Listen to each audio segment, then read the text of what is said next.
गांव बापस्ती की पहाड़ी पर एक मंदिर था जो कई वजहों से प्रसिद्ध था। बापस्ती के परिवारों में आपसी सौहार्द बना हुआ था। इसकी वजह उस मंदिर को ही बताया जाता है।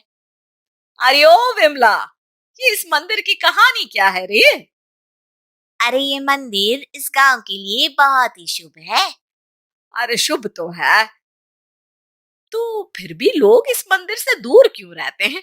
ये इतना वीरान क्यों रहता है? अरे बड़े बुजुर्ग कहते हैं कि मंदिर में आत्माओं का राज है, जो लोगों की मदद करते हैं, लेकिन मंदिर से सभी को दूर भी रखते हैं। अरे ये कैसी आत्माएं हैं जो लोगों की मदद भी करते हैं और लोगों को मंदिर से दूर भी रखते हैं? अरे यही चलता आया है यहाँ पर, इसीलिए कोई कुछ बोलता नहीं, क्योंकि जिसके घर में कोई भी परेशानी होती है तो बताते हैं कि इस मंदिर से उन्हें मदद मिलती है। अरे वाह, ये तो अच्छी बात है। तभी इस गांव में इतनी खुशहाली दिखती है। तभी बाहर किसी की चीखने चिल्लाने की आवाज आती है। दोनों बाहर निकलती हैं तो देखती हैं कि गांव के एक बुजुर्ग रो रहे हैं, क्योंकि शहर से उन्हें कोई बुरी खबर मिली है। अरे क्या हुआ चच्चा, रो क्यों रहे हो आप? हाँ चाचा, बताओ ना, हुआ क्या? अरे क्या बताऊं बेटे, मेरा बेटा शहर गया हुआ था कमाने, लेकिन आज खबर मिली है कि उसका एक्सीडेंट हो गया। वो अस्पताल में भर्ती है। अरे तो इसमें परेशान होने की क्या बात है चाचा, जाओ शहर और बेटे का इलाज करवाओ। हाँ चाचा, विमला सही कह रही है। आप शहर जाओ और इलाज करवाओ। अरे कैसे इलाज करवाऊं, अभी पैसे नहीं है और शहर के अस्पतालों में इलाज का खर्चा लाखों में आता है। अरे चाचा, भगवान पर भरोसा रखो, कहीं ना कहीं से मदद जरूर मिल जाएगी। बस आज का दिन कैसे भी काट लो। अरे अब तो बेटा थोड़ा समय काटना भी मुश्किल होता जा रहा है। देख कमला, तू ही समझा चाचा को। अरे पैसों का कहीं ना कहीं से इंतजाम तो जरूर हो जाएगा। अरे चच्चा, जब विमला कह रही है तो थोड़ा उस पर भी भरोसा रखो। चलो आपको घर छोड़कर आ जाती हूँ। उसके बाद कमला उन बुजुर्ग को लेकर चली जाती है और विमला मंदिर की ओर चली जाती है। विमला मंदिर की सीढ़ियों पर चढ़ते हुए दूर से नजर आती है। उसके बाद वो आंखों से ओझल हो जाती है। उसी रात उस बुजुर्ग के घर के बाहर एक थैला रखा हुआ मिला। बुजुर्ग उस थैले को देखते ही चौंक पड़ा, क्योंकि उसमें 5 लाख रुपए रखे हुए थे। वो बुजुर्ग सुबह दौड़ा दौड़ा गांव के दूसरे बुजुर्गों के पास गया।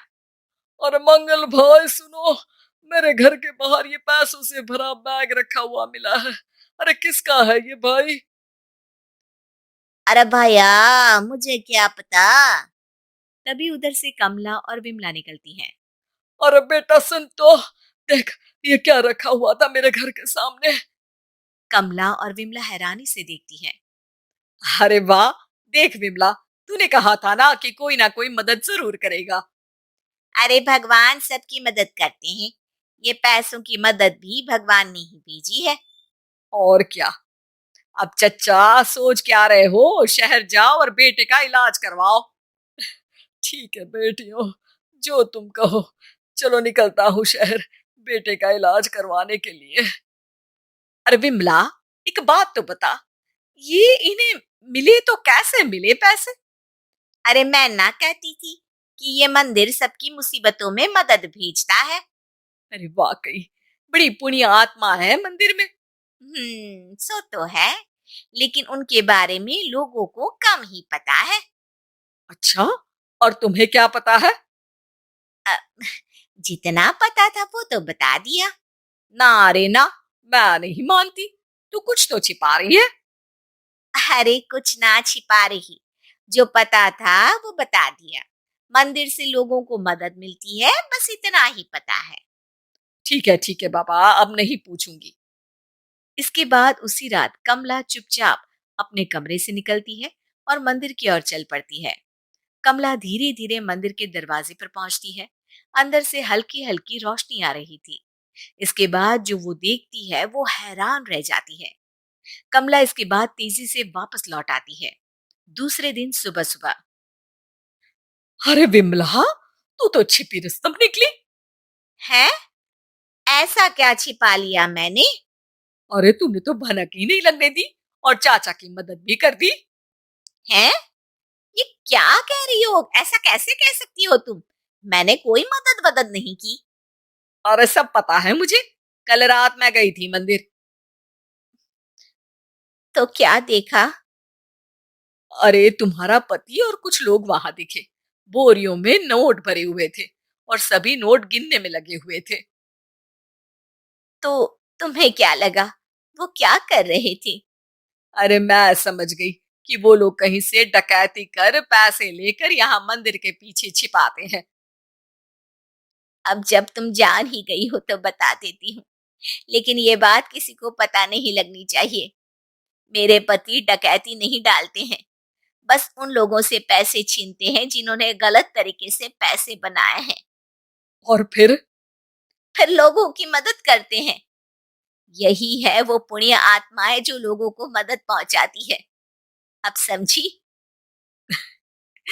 हाँ, अब समझी हूँ पुण्य आत्माओं का चक्कर। सही है।